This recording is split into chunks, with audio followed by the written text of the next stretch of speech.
Ici Michael Cyr, kinésiologue et préparateur physique. Aujourd'hui, dans ce nouvel épisode de podcast, j'ai eu la chance de discuter avec Jessica Brassard, qui est coordonnatrice au Centre Nazaire Girard à la Terrière, ainsi que fondatrice du cours Bambin sportif. Nous avons discuté, entre autres, de comment elle est arrivée jusque-là, les révélations qu'elle a vécues dans ses voyages et aussi tout son cheminement, tout ce qui englobe en fait cette personne-là. Donc vraiment super intéressant. J'espère à tous que vous allez apprécier cet épisode et je vous souhaite à tous bon podcast et bienvenue à la barre haute.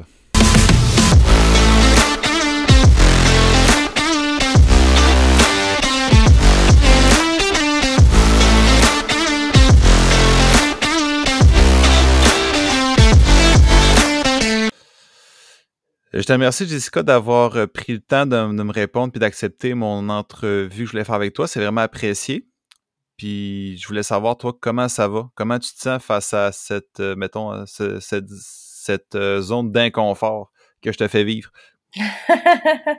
Ben ça va super bien en fait là dans ma vie en général, mais sinon ben tu sais c'est toujours un peu stressant de parler de soi, de son parcours, on sait jamais trop quoi dire. Pour nous c'est anodin un peu le métier qu'on fait puis un peu notre vie en général, là. Alors j'ai hâte de voir où est-ce que ça va nous mener cette conversation. Écoute, c'est parfait. Donc, je voulais surtout savoir, entre autres, ben, tu sais, de ce que je sais, c'est que t'avais eu un intérêt particulier au niveau de la psychomotricité au niveau des enfants. Tu avais commencé une maîtrise là-dessus, puis aujourd'hui, tu es maintenant rendue coordonnatrice à un gym à la Terrière. Est-ce que je me trompe? Non, c'est exactement ça. C'est sûr, ça a été un parcours un peu plus d'embûche que seulement la ligne droite que tu viens de dire. Ça n'a pas toujours été clair, là, le travail avec les enfants de mon côté. Je sais pas si tu veux que j'en élabore tout de suite ou si on va en parler un peu plus tard.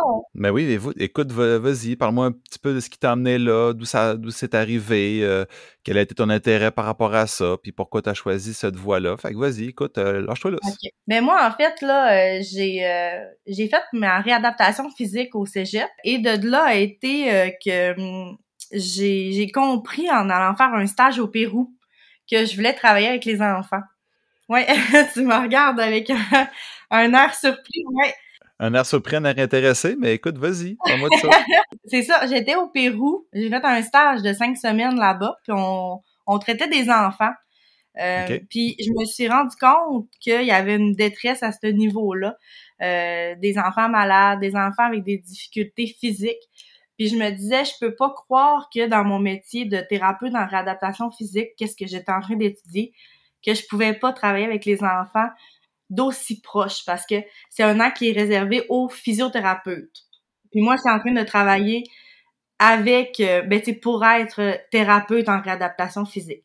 Fait que j'allais pas pouvoir, si je faisais pas des études supérieures en physiothérapeute, travailler avec les enfants. Fait que il est comme arrivé à un point de non-retour, tu sais, de est-ce que je change de branche ou je continue là-dedans et faire un travail qui va moins être avec une clientèle qui me convenait. Fait qu'en revenant du Pérou, ben c'est là que j'ai compris que c'était vraiment cette clientèle-là que je voulais travailler. Puis j'ai fait ma demande à l'université en kinésiologie parce que je me disais, la réadaptation physique, c'est tout petit, c'est à petite échelle, c'est des petites manipulations, c'est un travail de, pas de bureau, mais de clinique. Puis moi, j'étais quelqu'un qui, tu sais, qui explosait, là, tu sais, que je voulais jamais faire la même chose, que j'aimais ça me déplacer, que j'aimais ça bouger. Puis je trouvais que c'était vraiment pas fait pour moi, ça. Contrairement à la kinésiologie, que j'allais chercher vraiment ma créativité, que j'avais pas en réadaptation physique. Fait que c'est là que quand j'ai fait ma première session, je suis rentrée en demi-année. Puis j'ai rencontré des gens qui m'ont fait rentrer dans des garderies. Fait que dès ma première année de bac, j'ai rentré dans des projets de garderie. Puis j'ai travaillé à la petite enfance. Puis c'est là que j'ai découvert que c'est vraiment ce que je voulais faire, travailler à la petite enfance, du 0 jusqu'à du 5 ans. C'est quoi tu faisais au juste avec la petite enfance? Je faisais des projets avec je pense que c'est le RSEQ ou le Centre Lucien Brunel. Vraiment de la psychomotricité. Il y avait un projet qui avait décollé dans des salles de psychomotricité. Puis juste pour être sûr que le monde comprenne, excuse-moi, c'est le RSEQ, pour ceux qui nous écoutent, c'est le Réseau des sports étudiants du Québec. Oui, exactement. il y avait une demande qui avait été faite de la part des CPE, les petits cailloux, pour avoir des ateliers de psychomotricité dans leur salle à eux, qui avaient déjà là une salle de psychomotricité. C'était pas une salle aux couturiers. Dans le fond, ça, les salles aux couturiers, c'est des séances de psychomotricité fixes, il y a vraiment un cadre à respecter. Il y en a plusieurs là, dans les écoles ici en région, même à l'extérieur de la région, c'est quand même assez reconnu, là, la psychomotricité aux couturiers. Il y a plusieurs endroits qui l'utilisent à la petite enfance. Mais les petits cailloux, eux, n'avaient pas une salle classée aux couturiers, fait qu'ils pouvaient faire des ateliers comme ils voulaient. Fait qu'en engageant justement des jeunes à l'étude, on pouvait justement créer nos propres ateliers, faire bouger les jeunes. C'était un peu comme ça qu'on s'habituait à travailler avec la classe préscolaire. Moi, c'est depuis, je te dirais, j'ai gradué en 2019, fait que c'est peut-être depuis 2016 que je fais ça, là, travailler avec la petite enfance. J'ai adoré ça, puis j'ai tellement aimé ça que j'ai spécialisé tout le long de mon bac. Tu sais, on a comme des cours complémentaires. Fait que moi, j'étais allée chercher le développement de l'enfant, psychologie de l'enfance. J'étais allée chercher vraiment les cours complémentaires pour pouvoir travailler de plus en plus directement avec les enfants. Mes stages, je les ai faits avec les enfants. Mon stage final en kinésiologie, je l'ai fait avec les enfants. Mon stage 2, je l'ai fait au RSEQ. J'ai évalué dans les écoles. Fait que, tu sais, j'ai vraiment tout fait mon baccalauréat en fonction de travailler avec les jeunes. Fait que c'est un peu ça là, qui m'a emmené là. Puis ça ressemble à quoi à peu près les projets là, avec tes 3 stages, tous tes projets que tu as faits, est-ce que c'était tous des projets similaires ou il y avait des différences? C'était quoi ton cheminement, ton plan de match pour chaque projet? Je te dirais que pour moi, c'était vraiment de voir tout était vraiment en fonction de monter mon projet à moi, que là, je travaille présentement avec, que j'appelle le bambin sportif, là, si on veut. Là. C'est le nom du projet que j'avais donné à mon stage final. Puis là encore, les cours s'appellent comme ça, là, le bambin sportif et le poupon sportif qu'on appelle. C'est de la psychomotricité pure et dure. Fait que, c'est du développement moteur de l'enfant. On fait du développement moteur, mais on intègre, dans le fond, toutes les différentes sphères du développement global de l'enfant dans une séance. Fait que, tu sais, on va travailler tant le côté affectif que le côté du langage, que le côté social de l'enfant à travers, tu sais, à travers des sauts, tu sais, on va apprendre à sauter, à lancer, tout ça. Fait que, tu sais, c'est vraiment plaisant pour l'enfant, mais en même temps, il apprend des choses, puis il se développe. Fait que, tu sais, pour moi, tous mes projets étaient quand même reliés à ce gros projet-là. Comme mon stage final était relié à ce projet-là. Puis, tu sais, même encore aujourd'hui, je relie beaucoup de choses à ce projet-là parce je travaille constamment sur ce projet-là. Tu sais, on va chercher des contrats pour faire fonctionner cette petite business-là, là, si on veut. Là. On est relié à la ville, mais on va chercher toujours des contrats là, pour cette petite... on donne des activités de psychomotricité, là, en gros. Là. OK. Puis ça ressemble à quoi à peu près? Là, si je comprends bien, là, t'apprends, tu mets des mises à jour aussi, mais en tant que tel, le principe de base, je veux dire, si tu ferais un exemple d'un entraînement, ou je veux plus dire d'une séance typique de ton bambin sportif, ton mouvement sportif, ça ressemblerait à quoi au final? Mettons que tu pourrais rendre ça plus détaillé. Ben, tu sais, en tant que tel, parce que moi, je suis vraiment avec plusieurs âges différents. Le poupon sportif, comme moi je l'appelle, tu sais, c'est sûr que quand on regarde, il n'y a pas juste, mettons, tu sais, c'est pas moi qui ai inventé l'idée, là. Tu sais, on se le cachera pas, là, la psychomotricité, ça fait des lustres que ça existe. Des entraîneurs de judo vont utiliser la psychomotricité. Moi, je vais en utiliser dans les garderies. Je suis comme un professeur d'éducation physique, mais au préscolaire, tu sais. Chaque profession, chaque entraîneur de sport va utiliser de la psychomotricité avec la petite enfance, tu sais. C'est la base de tout sport, tu sais. Alors, tu sais, on a quand même une base à respecter, tu sais, un échauffement, on a quand même des bases, on va travailler sur l'équilibre, on va travailler sur les sauts, on va travailler sur des lancers, on va travailler sur la perception spatiale de l'enfant dans les différents, dans le fond, dans l'année au complet. Mettons, moi, que je prends mon projet à moi, ben, tu sais, les séances se ressemblent. Du genre, on commence, on se parle, on fait des échauffements. Après ça, on va faire des courses. On va faire un jeu qui est plus peut-être imaginaire, à travers peut-être un parcours ou quelque chose comme ça. Puis on va finir avec une histoire ou bien avec une relaxation qui est un peu plus un jeu de ballon ou des choses comme ça.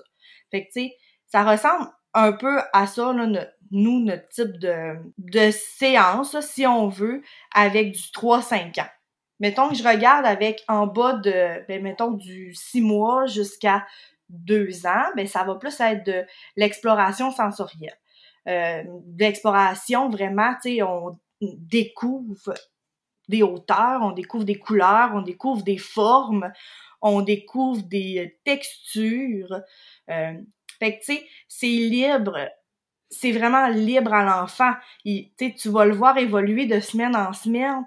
Tu vas le voir marcher, tu sais, tu vas l'aider aussi tu vas donner des trucs aux parents en tant que kinésiologue qui connaît bien son corps, tu sais, les mouvements du corps, tu sais, tu vas aider le parent à comprendre où est-ce que son enfant est rendu. Tu sais, des fois, c'est de rassurer le parent à, il y a 8 mois, c'est normal qu'il marche pas, tu sais, c'est pas grave il est pas encore rendu là, tu sais, on se développe juste une sphère à la fois, tu sais, il est peut-être plus avancé dans d'autres choses, ou ben, tu sais, donner des petits trucs avec le ballon, tu sais, c'est vraiment des cours comme ça, on rassure beaucoup les parents, tu sais, on dit beaucoup aux parents, tu sais, laissez-les explorer, tu sais, laisse-les grimper, on donne des trucs pour justement qu'ils se tournent, tu sais, des choses comme ça. C'est comme ça qu'on va aller avec le 0, ben, le 6 mois jusqu'à 2 ans.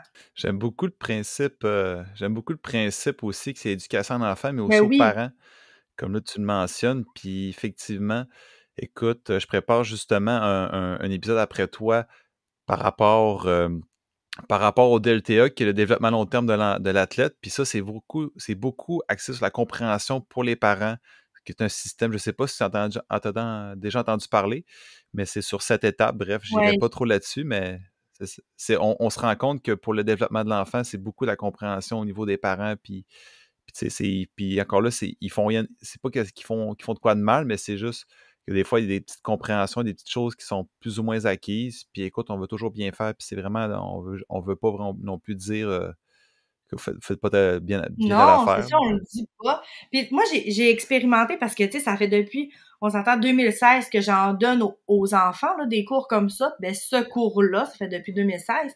Puis, je donnerai pas le même cours que ce soit parce que j'en donne dans les écoles, dans un cadre scolaire, et j'en donne dans un cadre préscolaire, puis j'en donne dans un cadre récréatif la fin de semaine avec les parents. Puis on s'entend que ce n'est pas le même but.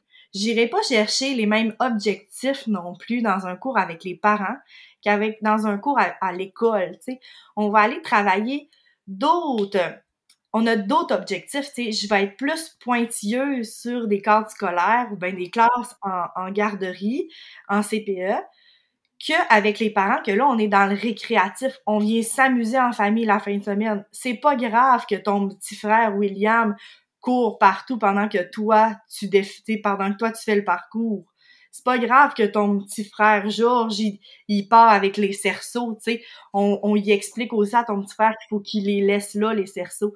Tu sais, on s'amuse avec les parents courent avec nous. C'est une course familiale, tu sais.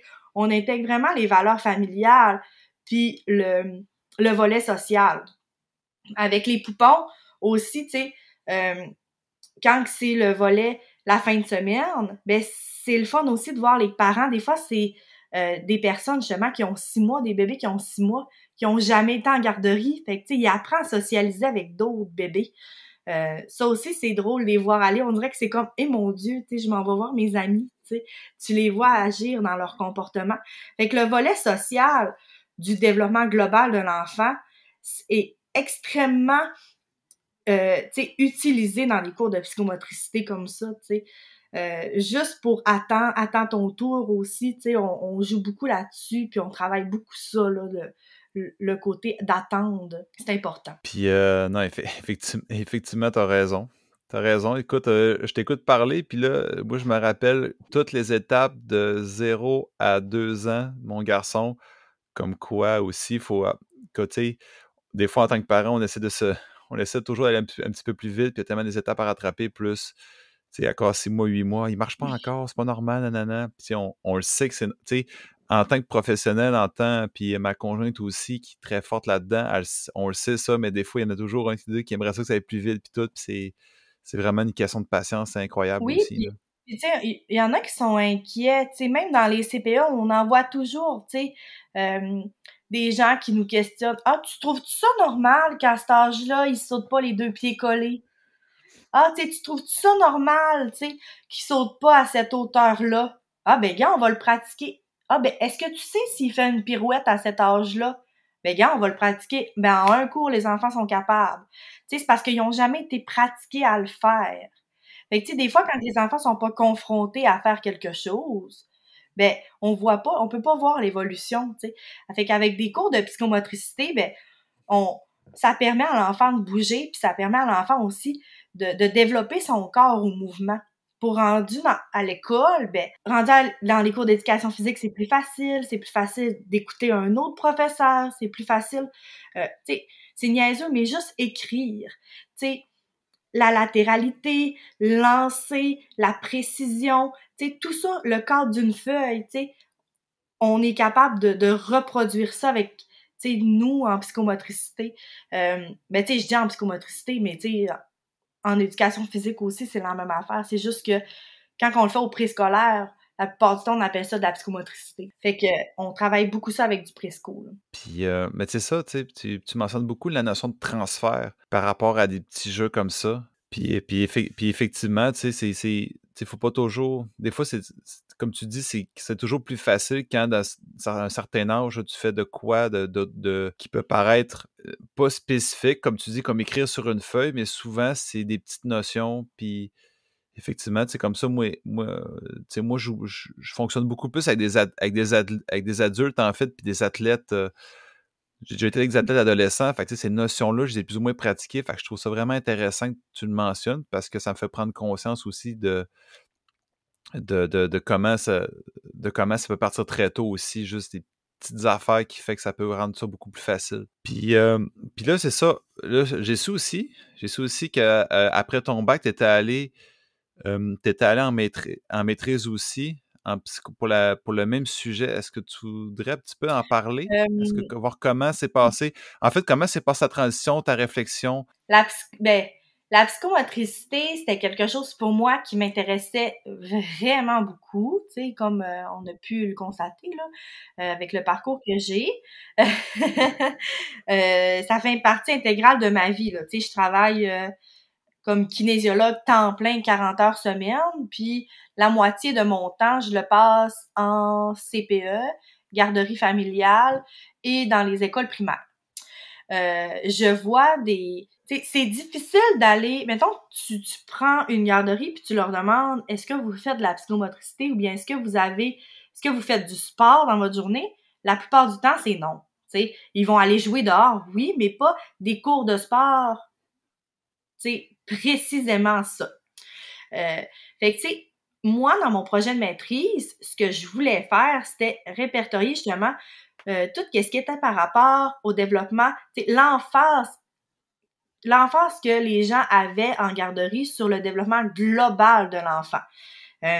Les connaissances qu'il avait aussi, puis comment qu'il les notait aussi. Fait que, tu sais, est-ce qu'il prenait plus d'emphase sur le volet affectif, sur le volet social, sur le volet langagier, ou sur le volet, tu sais, du développement global, ben pas global, mais physique de l'enfant.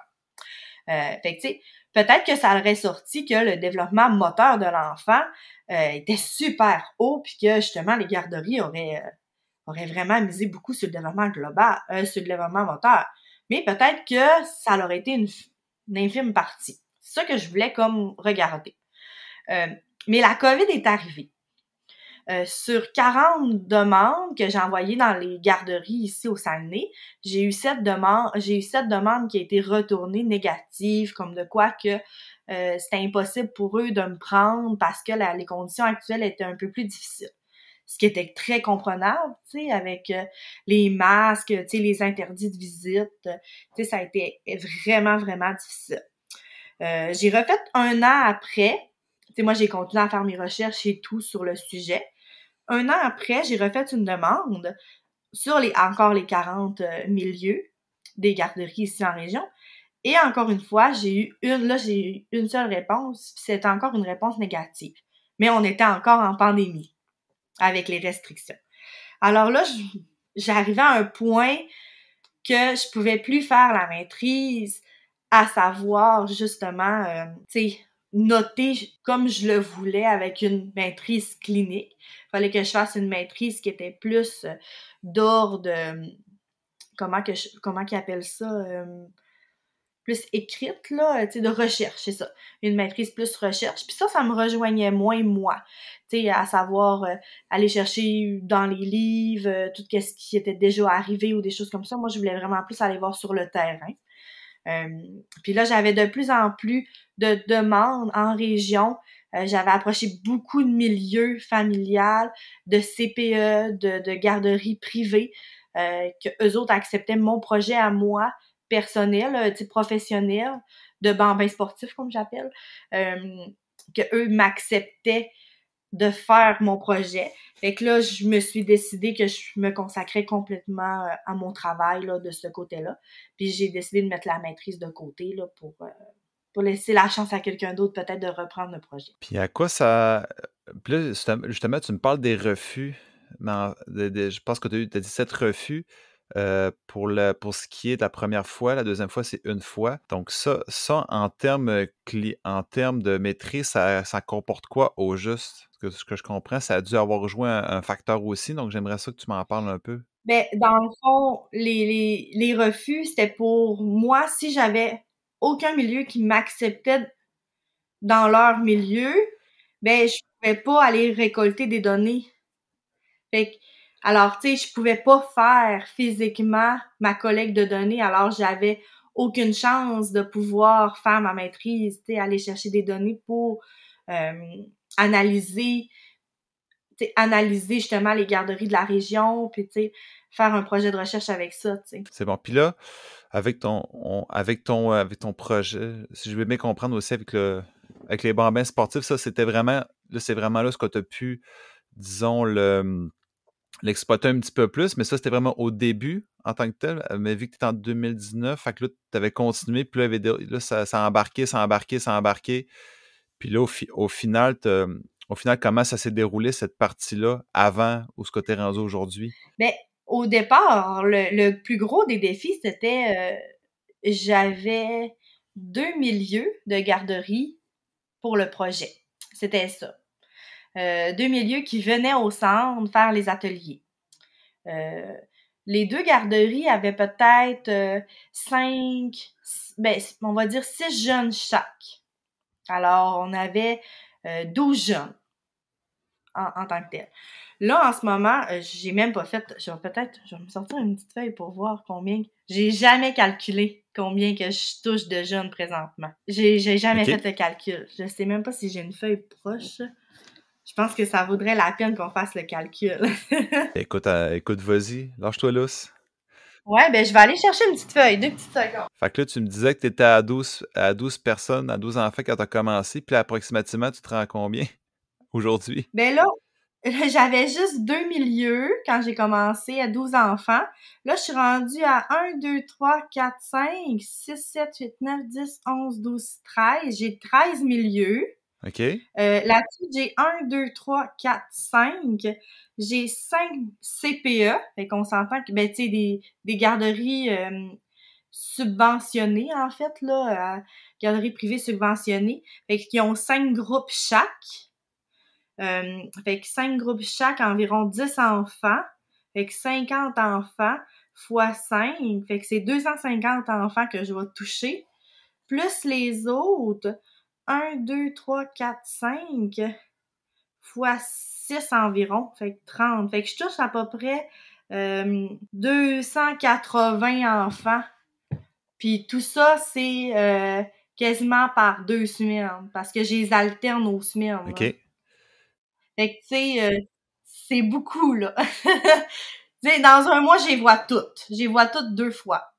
OK, puis Ça en fait. ça touche quel secteur là, pour autant d'enfants? Tu sais, ça touche pas seulement l'intérieur ou ce que tu es en ce moment? Là? Puis là, en plus de ça, j'ai pas calculé, mais j'ai 2 écoles aussi que OK. je fais. J'ai 3 écoles parce que je fais l'école à l'intérieur. Oui. Je fais l'école à Sainte-Ambroise, l'école primaire à Sainte-Ambroise. OK. Puis je fais l'école primaire à Jonquière, Sainte-Marie de Médiatrice. OK. Je fais les maternelles 4 ans, puis les maternelles 5 ans. Je vois tous les enfants de tous les groupes de maternelle. OK. Depuis maintenant 1 an. Puis Saint-Ambroise, ça fait 2 ans que je les vois. OK. Ouais, dans le fond, je vois l'intérieur, je vois des jeunes à Chicoutimi, je vois des jeunes à Jonquière, puis je vois des jeunes à Chicoutimi-Nord aussi. Puis ça, c'est juste toi, ça? Ouais, c'est juste moi. J'ai pas personne OK. pour m'aider. Ah, puis OK. j'ai des groupes ça là-dessus, sur mes 200 quelques, là, que je t'ai dit, j'ai pas calculé mes groupes de fin de semaine. Fait que t'as la semaine et la fin de semaine aussi, là, toute seule. Là. Ouais, la fin de semaine, j'ai une aide. J'ai une jeune qui m'aide, Heidi. Ça me fait plaisir de la nommer. C'est une fille exceptionnelle. Depuis cette session-ci, là, je la forme. C'est elle qui donne le cours de bambin, de poupon. C'est elle qui donne le cours de poupon. Elle m'aide vraiment beaucoup. Puis, elle m'aide aussi parce qu'on a des projets avec la Fondation Jean Allard. Vu que c'était pas nécessairement dans le sujet que tu m'avais demandé, je l'ai pas glissé, là. Mais moi, je fais pas juste du développement moteur, je fais aussi une population à besoins particuliers. J'ai comme ce volet-là aussi à mon dossier. Là, Ben non, que écoute, on peut en parler, vas-y. Vas-y, y a pas de problème. Oui, OK. Vas-y, parle-moi-en. OK, bon, pendant mon baccalauréat, moi, j'ai travaillé à la Société de l'autisme. Puis OK. ça l'a fait en sorte que j'ai quand même toujours gardé cette clientèle-là dans mon cœur et dans ma tête. Et je me suis toujours dit que c'est des personnes qui doivent plus bouger et garder aussi leur autonomie. Alors, quand j'ai sorti de mon bac, puis j'ai donné ma démission à la Société de l'autisme, à Autisme Saguenay-Lac-Saint-Jean, je leur ai fait la promesse que j'allais développer un projet pour eux. Alors, je suis sur le comité des ateliers thérapeutiques et on fait des ateliers thérapeutiques avec la Fondation Jean Allard. Alors, la fin de semaine, et je vois aussi des jeunes la semaine, des après-midi, j'ai 1, 2, 3, 4, 5, 6, 7. J'ai 7 clients qui viennent au gym et je fais aussi du domicile là, à leur maison pour pouvoir là, les aider à garder leur autonomie. Fait que je les apprends là, à s'entraîner au gym et à garder leur autonomie, là, si on veut, hein, comme ça, à garder leur capacité fonctionnelle. On s'entend, l'intervention ne doit pas être la même qu'avec tes poupons et tes bambins. C'est pas la même, mais je vous dirais que dans les consignes, ça reste qu'il faut que les consignes soient claires et précises dans les 2 cas. Fait que, tu sais, c'est sûr que je pense que il y a quand même des similitudes des 2 côtés. Ouais. OK. C'est quoi les consignes en général que tu donnes? Comment? Je me répète beaucoup des 2 côtés. C'est quoi d'habitude de base les consignes que tu donnes? Tu parles pour les enfants ou pour les personnes à Pour besoins les deux, tu dis qu'ils sont pas mal similaires, donc les deux, ça ressemble à quoi? C'est quoi les consignes que tu retrouves souvent, que tu dois dire souvent? Ben, tu sais, c'est pas les mêmes consignes, mais tu sais, comme, c'est sûr qu'à une personne autiste, je vais être claire, puis je vais le répéter comme une fois, mais tu sais, il faut que je m'assure que ça va être la bonne manière que je vais lui dire, tu sais. Mais je vais faire, tu sais, je vais avoir des outils particuliers pour une personne autiste que j'entraîne en gym. Mais les accompagnements, tu sais, on fait vraiment des accompagnements rigoureux à chaque personne, là, on s'entend. OK. Moi, j'entraîne tant des personnes à déficience intellectuelle, autisme, trisomie 21, des personnes de 8 ans en gym aussi, j'en entraîne. Tu sais, ça dépend de la capacité fonctionnelle de la personne aussi, là. OK. Puis ça, toute cette clientèle-là, en ce moment, au niveau de ton temps dans ta semaine, ça ressemble à quoi? Je veux dire, c'est-tu la majorité? C'est-tu la moitié de ta semaine? Ça ressemble à quoi ton horaire avec ça? Ben, tu l'as vu, on a eu de la misère à se booker. Oui, mais eux le savent pas. Les gens le savent pas, mais vas-y, écoute. Je t'écoute. Vas-y. Ben, mettons, tous les matins, je suis en garderie parce que l'après-midi, les enfants dorment. Fait que tous les matins, je suis bookée en garderie. C'est sûr que, mettons, moi, je fais... Pour que le projet fonctionne, pour l'offrir dans les garderies milieu familial, ben, je pouvais pas partir dans l'optique que les gens, fallait qu'ils se déplacent. Fait que c'est moi qu'il faut qu'ils me déplacent. Fait que je me déplace dans les milieux. Alors, mettons, je peux à 8h30 être à Jonquière, puis à 10h à Chicoutimi-Nord. Fait que, OK. tu sais, je suis toujours sur la route, là. Toujours, toujours. Des fois, je vais être à Chicoutimi à 8h, ben, je vais faire des groupes back-à-back de 8 jusqu'à 11h30. Fait que, tu sais, ça dans le même CPE. À OK. 11h30, je retourne au gym. Puis là, je suis vraiment postée au centre, puis je fais mes clients adaptés en après-midi. Puis après ça, je vais enchaîner avec ma job de coordonnatrice. Fait que, tu sais, je vais booker la session qui s'en vient, puisque là, on est dans le gros rush, là. Fait que, tu sais, je vais booker la session qui s'en vient pour le centre. Je vais m'assurer que les cours de groupe, tout fonctionne. Tu sais, je vais parler avec les moniteurs des cours de groupe. Je vais m'assurer que les clients sont contents. Je vais faire du service client en après-midi. Puis après ça, le soir, je m'en vais, puis je fais mon petit bénévolat. Mais sinon, tu sais, c'est plutôt mes matins qui sont pas mal chargés, puis l'après-midi, tu sais, ça reste que je fais plutôt de la paperasse, là. OK. Sauf quand je suis dans les écoles. OK. Puis comment tu arrives à tout, à créer, en fait, à tout gérer ça, puis y donner toute ton énergie, puis comment tu procèdes en ce temps-là? As-tu des trucs? Faut que je sois bien structurée. Fait que ça, là, faut vraiment avoir un agenda, tu sais, comme là, mon agenda, moi, est fait jusqu'en mai, là. OK. Et c'est booké jusqu'en mai. Fait que, tu sais, si je veux mettre quelque chose dans mon agenda, ben, tu sais, je suis bookée jusqu'en mai. Fait que c'est dur de, comme, remodifier quand quelqu'un, comme... Là, cette session-ci, j'ai comme pris des contrats en cours de route. Fait que parce que j'ai de la misère un peu à dire non. Puis je veux que le projet fonctionne, tu sais, parce que ça faisait comme... On s'entend que c'est récent encore, hein, le projet de bambin sportif, là, comme on appelle. Fait qu'on veut pas qu'un bébé arrête, hein, on veut pas que ça meure. Fait que, tu sais, on a tendance à toujours dire oui dans les débuts. Ah oui, c'est le fun, on a un nouveau contrat, on a un nouveau contrat. Mais, tu sais, rendu à un stade, on en a assez des contrats, puis il faut qu'on pense à, il y en a assez. Tu sais, il y en a assez, on peut plus en prendre. Fait que là, cette session-ci, j'étais rendue là. Là, t'en prends un de plus, t'enlèves ta journée de congé. Fait que là, je l'ai enlevé, ma journée de congé. Mais là, je suis allée la rechercher, là, la session prochaine. Fait que, OK. au détriment des garderies, là, j'ai pris mon option à moi. Je suis allée rechercher ma journée de congé. OK. Et cette session-ci, je l'ai payée, là.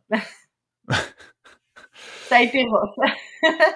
Ça a été rough. Écoute, est-ce que ça arrivait des fois que tu avais une petite baisse de motivation? Est-ce que tu avais ou Oui, ben ou c'est sûr, parce que, tu sais, on a toujours des temps qui sont plus difficiles. Avec les enfants, comment que je peux t'expliquer ça? Un professeur si je peux te faire le comparatif, un professeur va vivre les up and down de son étudiant. Tu sais, il va vivre la première période. Après ça, à la deuxième période, il va être un peu moins, tu sais, il va avoir un peu moins d'énergie, mais ses étudiants aussi, tu sais. Puis là, il va avoir la récréation. Là, les deux vont être remontés. Mais moi, vu que je vois sans cesse des nouveaux groupes, ben, je vis toujours le up de chacun des groupes. OK? Fait que moi, mon énergie descend au fil de la journée. Fait que, tu sais, fait que ça, c'est demandant quand on fait une journée complète, mettons, à l'école. C'est comme un professeur d'éducation physique. C'est demandant d'être un professeur d'éducation physique ou d'une matière X. Parce que tu vis le high de tous les groupes que t'as parce qu'ils sont dans une spécialité. Contrairement à un professeur, je dis pas que c'est pas difficile d'être un professeur. Parce que, tu sais, c'est dur, il faut gérer une classe, pis tout ça. Mais quand tu as une spécialité, tu le comprends, il faut comme tout le temps que tu ailles le high de chacun des groupes. Mais moi, ça, je le vis à chacun de mes journées, tu sais. Fait que les après-midi, je peux pas me booker trop d'affaires parce que j'en ai plus d'énergie rendue à l'après-midi. Puis le soir, ben c'est la même affaire, je suis brûlée rendue au soir parce que tu sais, j'ai ma semaine dans le corps puis mais tu sais, je le ferais pas si j'aimerais pas ça. Tu sais moi là, je vis pour de l'énergie des enfants là, tu sais. Et les enfants, je les adore puis tu sais ils veulent leur cours de bambin sportif, puis ils en redemandent à leurs parents. Ils arrivent le soir, puis « Hey, maman, j'ai fait de la trampoline. Hey, maman, j'ai monté dans une échelle. » Puis il y a même une mère qui m'a déjà dit « Hey, maman, tu penses-tu que Jessica connaît mon nom? » Tu sais, c'est anodin, là. Tu penses-tu qu'elle connaît mon nom? Tu sais, la petite fille, elle veut absolument que je connaisse son nom. Tu sais, tu penses-tu qu'elle me reconnaît? Puis la réponse est, est-ce que tu te rappelles de son nom? Bien oui, je me souviens de son nom. Ah non, t'as raison, c'est intense quand même, là. C'est de l'énergie à profusion. S'ils pouvaient nous en refiler pour le reste de la journée, ce serait idéal, là, mais Ils sont jamais brûlés, les enfants, là. non. Les rendus à ce temps-ci de l'année sont écœurés de moi. T'as réussi à les brûler? Sont tannés de voir. Puis tu sais, je le dis aussi aux étudiants, pas aux étudiants, mon professeur. Tu sais, des fois, ils sont comme tannés de mon matériel un peu, là, tu sais. Rendu à la fin, là, je suis comme, ils l'ont vu, là, tu sais, ils ont vu les pastilles piquantes, puis ils ont vu les trampolines, puis c'est comme plus hot, là, rendu aux dernières séances, là. En revenant en janvier, je vais redevenir hot, là. Wow. Puis sûrement que tu dois te renouveler, tu sais, si c'est la même clientèle, t'as pas le choix. Oui, ben ça, on a des subventions là, par la ville. Puis tu sais, on a aussi des budgets là, par le centre, puis tout ça, vu que c'est quand même des projets qui fonctionnent bien, puis c'est 100% de mon travail aussi, là. OK. Puis tu sais, nous, on a comme un... On fait affaire avec l'école à l'intérieur, vu qu'on est un centre qui collabore 100%, ben, tu sais, conjoint avec eux, là, on a des ententes. Alors, eux, c'est la plus belle entente qu'ils peuvent avoir, on va se le dire, parce que ils viennent gratuitement dans nos locaux faire de la psychomotricité, puis je leur prête tout mon matériel. En échange, eux, ils nous prêtent aussi du matériel qui sont à eux. OK. Alors, des blocs-mousse, tous les cerceaux que j'ai besoin, je peux aller les chercher à l'école. Euh, on a des petites quilles. Eux autres, avant, c'était une école de cirque. Alors, il y avait toutes des affaires pour faire du cirque. Alors, c'est tout rendu à mon centre, à moi. Fait que, tu sais, c'est vraiment plaisant, là, comme partenariat qu'on a avec eux d'échange de matériel. Puis eux, ben, ils peuvent aller au centre faire de la psychomotricité au moins 5 fois par semaine, là, qui sont cédulés, que je les ai cédulés dans l'horaire, là. Fait que les enfants sont au top. Fait que si je résume, pour que tu arrives à tout faire ça en même temps, c'est une question de collaboration avec d'autres entités, c'est ta planification, c'est ta passion envers ce que tu fais, ce qui fait que là, aujourd'hui, tu peux te dire, tu sais, tu vois que la barre est quand même élevée parce que l'objectif est quand même élevé parce que là, tu es quand même avec beaucoup de clients, puis tu sais, t'es aimes, puis t'aimes ce que tu fais, fait que c'est sûr que tu dois quand même te donner un petit boost là-dedans, là. Ah oui, puis tu sais, je les adore, puis tu sais, mes clients, je les échangerais pas, puis c'est sûr que tu sais, en prendre d'autres, c'est difficile, mais on espère en avoir d'autres pour éventuellement, tu sais, avoir quelqu'un qui m'aide pour pouvoir, Ouais. tu sais, on veut que ça se poursuive, puis d'agrandir encore le cercle. Puis ça, quelqu'un qui t'aide, selon toi, tu sais, pour toi, ça t'aiderait-tu? Est-ce que vu que c'est ton bébé, est-ce que tu as des petites craintes? Comment tu te sentirais si tu avais un aide permanent? Je te dirais que si tu m'avais posé cette question-là l'année passée, j'aurais été plus réticente qu'aujourd'hui. Parce que là, je vois l'ampleur et tous les contrats qui s'en viennent à moi, puis je me dis, c'est trop beau pour empêcher les jeunes au détriment de moi. Tu sais, c'est égoïste de dire, c'est juste moi qui peux le faire. Parce que c'est pas vrai que c'est juste moi qui peux le faire. Tu sais, c'est pas juste Jessica Brassard qui peut faire ça. Tu sais, je peux créer le moule, le donner à quelqu'un, puis que la personne suive ça, tu sais, avec des bases solides. Oui. Parce que les barres solides, tu les as faites aussi, là. C'est ça, tu sais, les clients, ils veulent pas...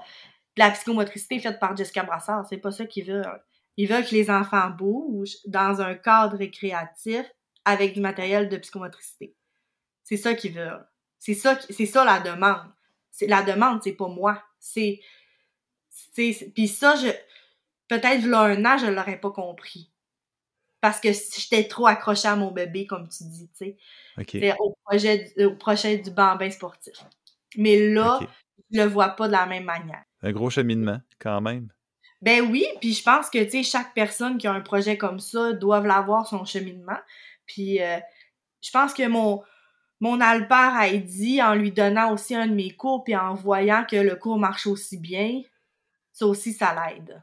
C'est à ton honneur parce que ça prend vraiment une bonne forme de maturité pour comprendre que c'est pas juste, tu sais, oui, les piliers qui ont été formés, c'est vraiment Jessica Brassard qui les a mis, mais c'est pas Jessica Brassard qui donne qui doit donner le cours. Il faut que ce soit diffusé à l'ensemble. C'est vraiment à ton honneur. C'est pas, je connais pas beaucoup de monde aussi qui font ce cheminement-là. Donc là, ça, c'est super de ce côté-là. Puis là, j'espère que tu vas prendre quelques temps de pause. Là. On est quand même, pour ceux qui écoutent l'épisode, on est quand même avant le temps des fêtes. Mais j'espère que tu vas en profiter un petit peu, là, quand même, de ton temps de pause avec ta famille. Ben oui, là, je finis la semaine prochaine. Puis je pense que c'est le 21, là, mon dernier cours que je vais donner. OK, quand même, là. Il y en a qui ont des cours qui sont déjà terminés il y a 2 semaines. Ah non, moi, mon agenda, c'est le 21, mon dernier cours. J'ai une école encore lundi. Puis là, la suite, quand tu vas revenir en janvier 2023, ça va être quoi la suite de ton projet, la suite des choses, puis qu'est-ce que tu as prévu? Ben là, comme je te dis, je suis bookée jusqu'en mai. Fait que c'est déjà prévu. Ouais, fait que je suis déjà prévue. J'ai 3 nouveaux milieux. Je pense que je suis pas encore été. J'ai 1, 2, 3. Ouais, j'ai 3 nouveaux milieux que je suis pas encore été, que j'ai intégrés pour la prochaine session. OK. Je vais faire peut-être un peu plus de voyageage entre. J'ai bien hâte de voir parce que, tu sais, des nouveaux milieux, des fois, ça prend du temps avant que les gens s'habituent à moi. Sinon, à partir de mai, ben là, je planifie les camps de jour parce qu'on a un gros camp de jour au centre où est-ce que je OK. travaille. Fait que OK. c'est moi qui planifie le camp de jour. On a 60 enfants par jour. Fait que ça, c'est quand même assez gros, 60 enfants par jour. Assez conséquent, oui. Puis en moyenne, mettons, si tu compares dans un camp de la ville, serais-tu capable de faire la comparaison? Tu sais, 60 jeunes par jour, c'est quand même énorme. Ben, Je pense, mettons, nous, je pense ben, pas que tu peux jusqu'à centaines d'enfants dans un camp de la ouais, mais c'est ville. parce que, tu sais, ils ont comme beaucoup de moniteurs, tu sais, dans les camps de la ville. Ouais. Tu sais, nous, mettons, exemple, on a 6 moniteurs, 60 enfants, fait que, tu sais, mais c'est ça fait quand même une bonne gang à gérer, là. Puis on a 2 locales, fait que, OK. dans nos bâtisses, là. Fait que, OK. avant, on faisait des groupes juste, on avait 30 jeunes. Là, on est rendu à 60 jeunes. Fait qu'on a comme upgradé notre camp. Puis c'est un camp 100% sport. Fait que OK. je planifie les activités. On fait venir des gens pour présenter des sports. OK. Comme on a comme un sport par semaine, puis on fait des sports à toutes les semaines.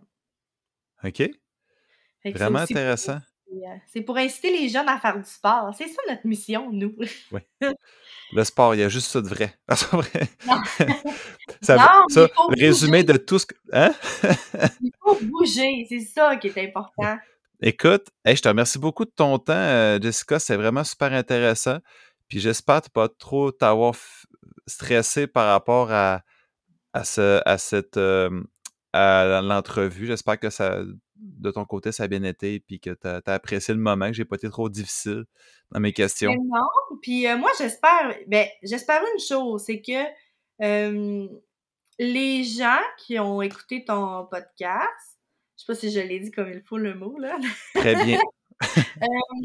j'espère que ces gens-là, s'ils ne connaissaient pas la profession de kinésiologue, ou si dans leur tête les kinésiologues faisaient que travaillaient dans les gyms ou avec les athlètes, ben, pouvaient aussi voir qu'il y avait un autre volet qui était avec les jeunes et les personnes en situation de handicap.